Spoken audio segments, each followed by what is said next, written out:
बिस्मिल्लाहिर्रहमानिर्रहीम। अस्सलाम वालेकुम नाज़रीन, मैं हूं साकिब राठौर और आप देख रहे हैं एमएम न्यूज़ का फेसबुक लाइव पाकिस्तान के दारुल हुकूमत इस्लामाबाद से।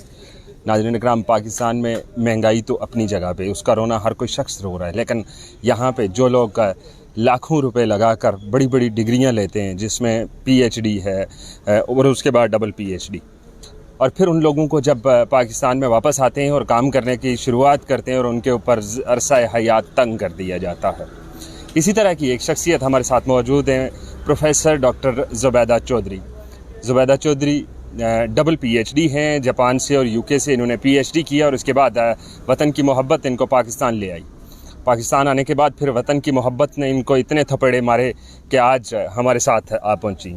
सबसे पहले तो बहुत शुक्रिया आपके वक्त देने का। ये बताइएगा कि PhD कब की थी, पहले वाली और फिर दूसरे वाली? पहले वाली जब कर ली थी तो फिर दूसरी करने की क्या ज़रूरत थी? बिस्मिल्लाहिर्रहमानिर्रहीम। जी, मैंने PhD जापान से की। 92 में मैं जापान गई हूँ। 98 में मैं PhD करके पाकिस्तान वापस आ गई। और मैंने जो PhD की थी ये मोम्बू गक्शू जापानीज़ कल्चरल स्कॉलरशिप जो है, ये उस वक़्त किसी फ़ीमेल को लेना जो है बहुत ही एजाज़ की बात थी, और मैं वाहिद उस वक़्त पाकिस्तानी थी जिसने ये अवेल किया था। और उसके बाद प्यारे पाकिस्तान में मैं आके NARC चक शहजाद में एज आ साइंटिफिक ऑफिसर ज्वाइन किया। 98 से लेके 2008 तक मैं वहाँ पे, चूँकि वहाँ पे प्रमोशन नहीं थी और उस वक्त मेरी सैलरी भी ग्रेड 17 में वो 7,000 के करीब थी, बमुश्किल 7-8 हज़ार से ज़्यादा नहीं थी। तो फिर मैंने ये कहा कि बच्चे बड़े हो रहे हैं, तो 3 मेरी बेटियाँ हैं, तो मैंने कहा कहीं यूनिवर्सिटी में शिफ्ट हो जाते हैं, क्योंकि अताउर रहमान साहब ने यूनिवर्सिटी बहुत ज़्यादा फैला दी थी, नंबर ऑफ़ यूनिवर्सिटीज़ ज़्यादा कर दिया था।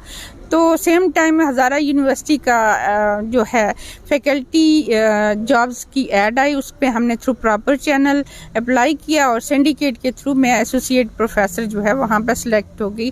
चूँकि NARC में रहते हुए मैं adjunct faculty assistant professor arid university भी थी, और फिर कायद-ए-आज़म यूनिवर्सिटी से भी और एरिड के भी काफ़ी PhD करवा चुकी, एक्सपीरियंस काफ़ी हो चुका था, पब्लिकेशन भी काफ़ी थी। प्रोजेक्ट मैंने 3 बड़े प्रोजेक्ट जेनेटिक इंजीनियरिंग के, जीन ट्रांसफॉर्मेशन इन टोमेटो पे NARC में रहते हुए मैंने कंप्लीट किए, जिसमें ALP एग्रीकल्चर लिंकेज प्रोग्राम के तहत 2 और एक पाकिस्तान साइंस फाउंडेशन का प्रोजेक्ट सक्सेसफुली कंप्लीट किया।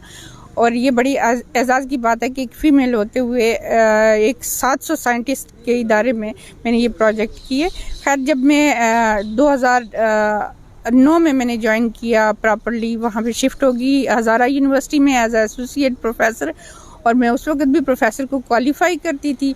तो 2010 में मैं थ्रू सिंडिकेट प्रोफेसर बन गई BPS 21 में। लेकिन वहाँ पे एक कोई अननोन बंदा था जिसने मेरी जो है फाइल जो है रुकवा दी, नोटिफिकेशन फाइनल जो है मेरी सैलरी तक इसको ना मिले। मुझे नहीं पता था कि वो कौन है। खैर, वो 2013 में बंदा जब प्रोफेसर बन के आ गया, फिर उसने मुझे जो टार्चर करना, चूँकि मैं खुद वहाँ पे as a chairperson botany department थी, तो वो जब बंदा प्रोफेसर होके आया तो उसने मुझे चेयरपर्सन से हटा के वो खुद चेयरमैन बॉटनी डिपार्टमेंट हो गया। और उसने हर दिन जो है एक फ्लायर देता कि हाजिरी लगानी तो मेरे रूम में आके लगाओ, और रूम में उसकी नाजायज़ ख्वाहिशात होती थी कि होटल में कमरा बुक कराएं, और इस तरह की गुफ्तगू तो मैं कभी उसके कमरे में नहीं जाती। ये तो आपकी थी वो कहानी जो हज़ारा यूनिवर्सिटी तक थी। सवाल मेरा अभी भी वही है, जो पहले आपने PhD किया और उसके बाद फिर दोबारा से पहले वाले पे ख़र्चा इतना सारा कर लिया, इतनी दिमाग की खपाई कर ली, दूसरा करना क्यों ज़रूरी था?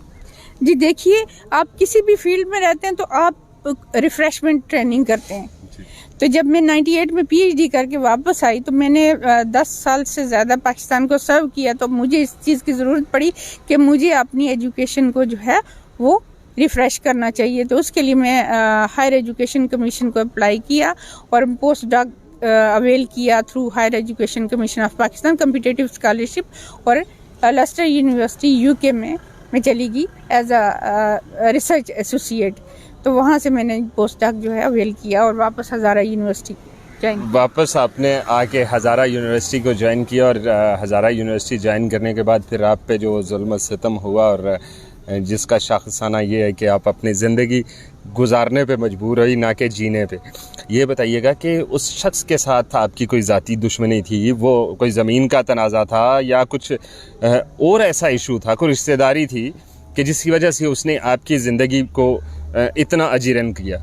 जी बेसिकली अगर ये चीज़ मुझे पता होता कि मेरी किसी से है तो मैं कभी ऐसी जगह जाती नहीं। और दूसरा ये कि मैं तो बचपन मेरा जो है वो आज़ाद कश्मीर में गुजरा, उसके बाद पढ़ाई जो है वो मेरी जापान में गुजरी, और फिर बेशुमार बाहर की कंट्रीज़ में मैंने जो है कॉन्फ्रेंसेस और ट्रेनिंग अवेल की, उसमें मेरी गुजरी।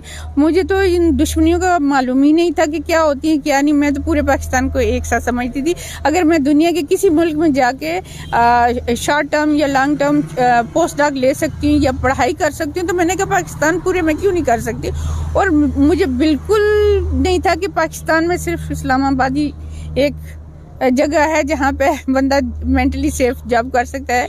ये चीज़ मुझे प्रूव की जब मैं हज़ारा यूनिवर्सिटी गई। तो ये बंदा जो है, मुझे इसका भी उस वक्त खुल के जब इसने मेरा केस जो है सुप्रीम कोर्ट में चैलेंज किया, तो उससे मुझे पता चला कि ये मंजूर हुसैन का मेरे लिए बहुत ज़्यादा आखिर ग्रज की हूँ। तो पता चला कि इसकी मैंने जो यूनिवर्सिटी अपने बंदों को जो है वो सपोर्ट करती है और उनको प्रोटेक्ट करती है, क्योंकि जहाँ जब फैकल्टी की एप्लीकेशन आती है तो मैन या चेयरपर्सन के पास आती हैं फैकल्टी सिलेक्ट करने के लिए।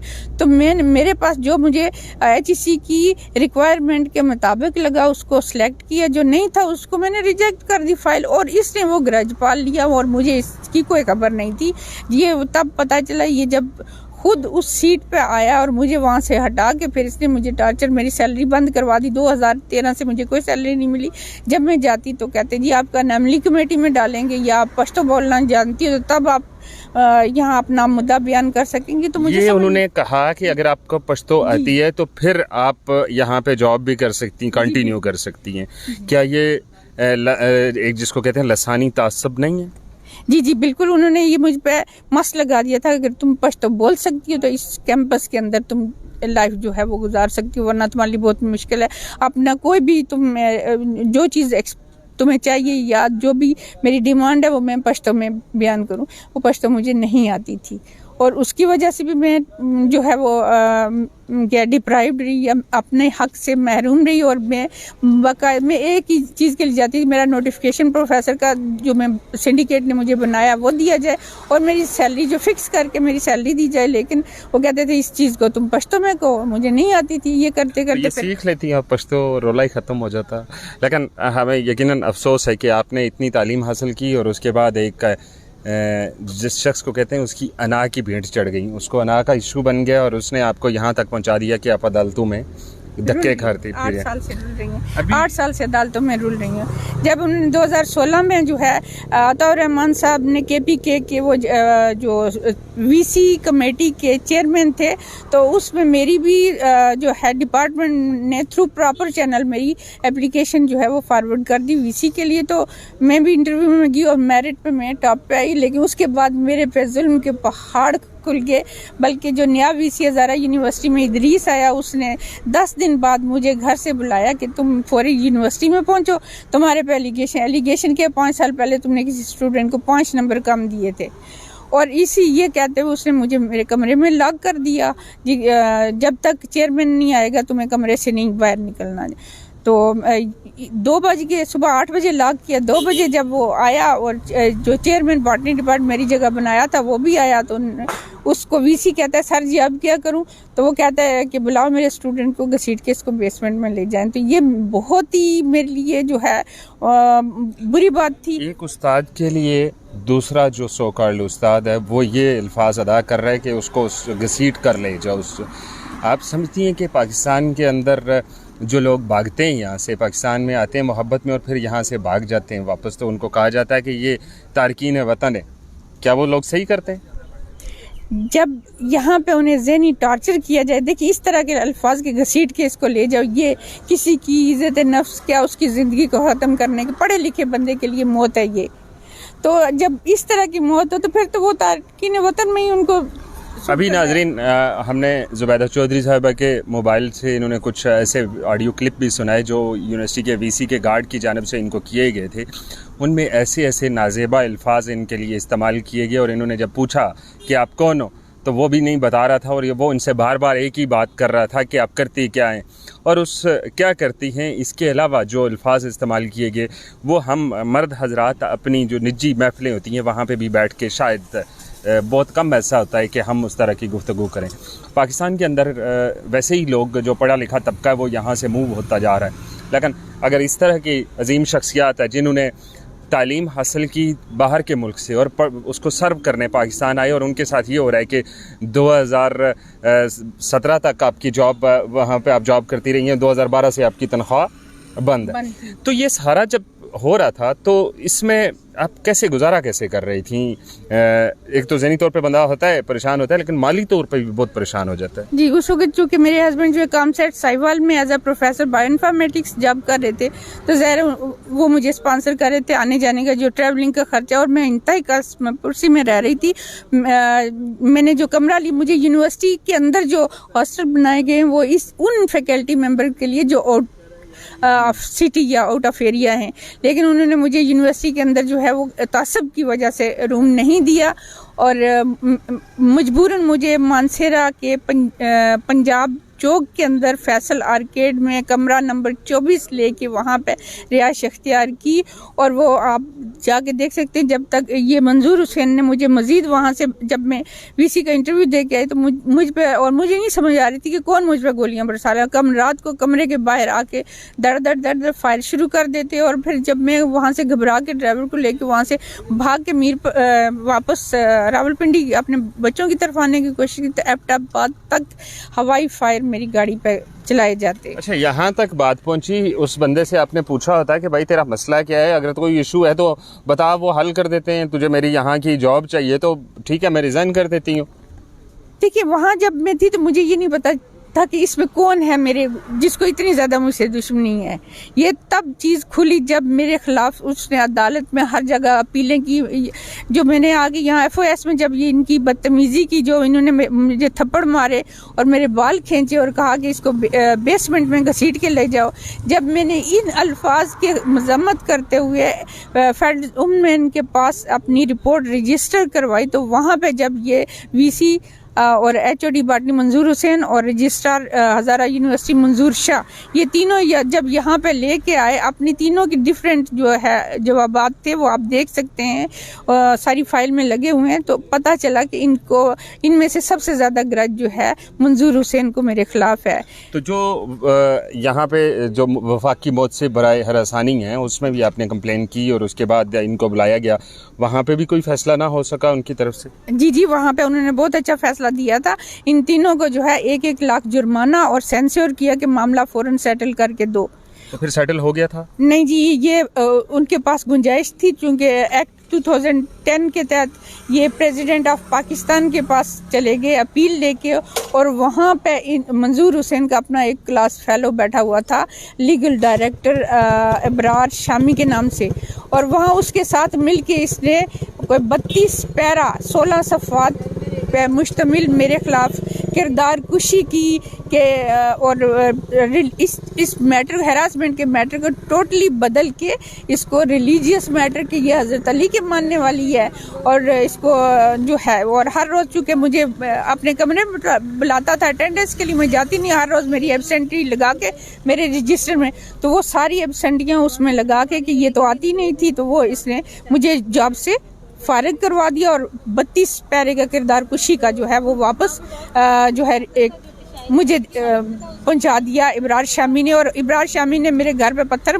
मरवाए और मेरे घर पे कातिल भिजवाए कि तुम, अगर ये बंदा हम लेके आए, इसने 7 ये उजरती कातिल है, 7 कत्ल किए, और तुमने अगर मुंह खोला तो ये 8वां तुम्हारा होगा। ये इब्रार शामी के टेलीफोन के ऊपर इसके अल्फाज। ये सारी दुखड़ा जो हम आपकी बातें सुन रहे हैं, तो शायद आप तो इतनी परेशानी लग रही, माशाल्लाह आपका हौसला जवान है, लेकिन मेरे कम से कम मुझे शर्मिंदगी हो रही है कि एक जो उस्ताद बाप का दर्जा रखता है और जिस उस्ताद जो कौम के बच्चों का ममार होता है, अगर उसके साथ पाकिस्तान के अंदर इस तरह के वाक़यात हों तो फिर आम आदमी के लिए क्या हम कह सकते हैं।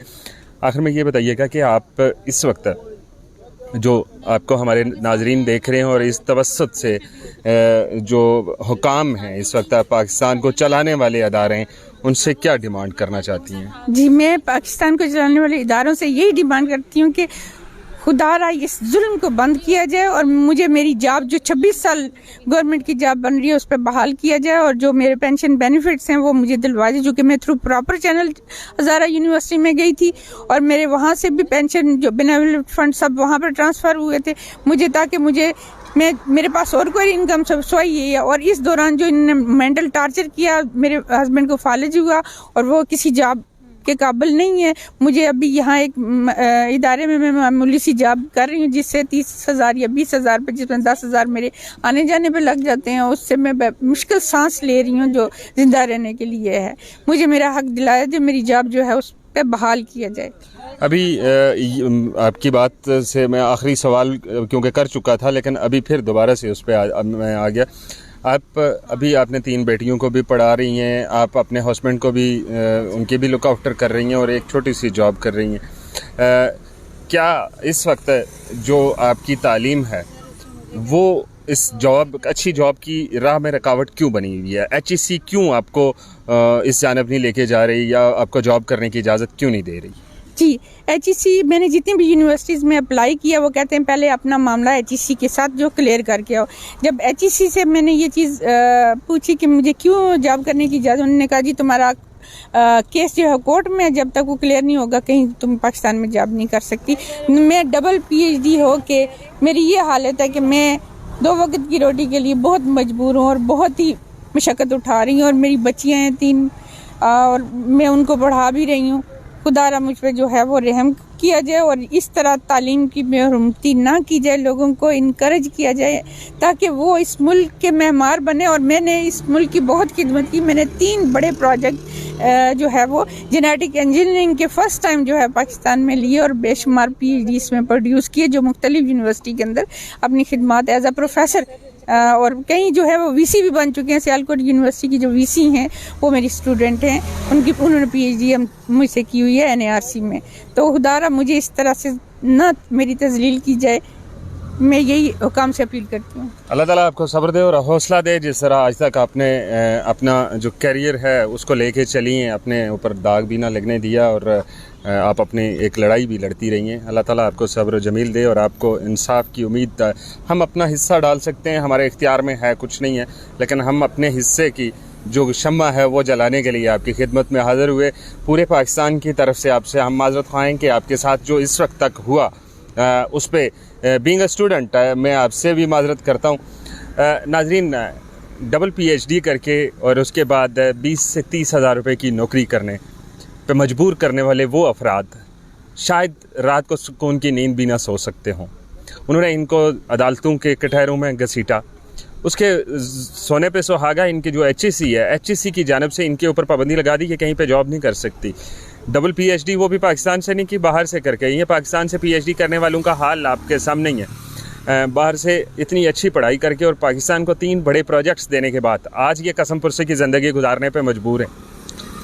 नाज़रीन, ये फ़ैसला आप पे छोड़ा। क्या अगर आप इनकी आवाज़ बनना चाहते हैं और इनके साथ इनके इंसाफ में इनकी मदद करना चाहते हैं, इंसाफ दिलाने में, तो ये वीडियो लाजमी शेयर कीजिएगा ताकि उन लोगों तक पहुंच सके जिन्होंने PhD के नाम पे PhD तो कर ली लेकिन इंसानियत के नाम पे वो धब्बा हैं जिन्होंने इनको इस हाल तक पहुंचाया है। अगर वो लोग भी हमें देख रहे हैं तो अगर वो अपना मौक़िफ़ देना चाहें तो हमारा प्लेटफार्म उनके लिए हाज़िर है। इस्लामाबाद से दीजिए इजाज़त। अल्लाह हाफ़िज़।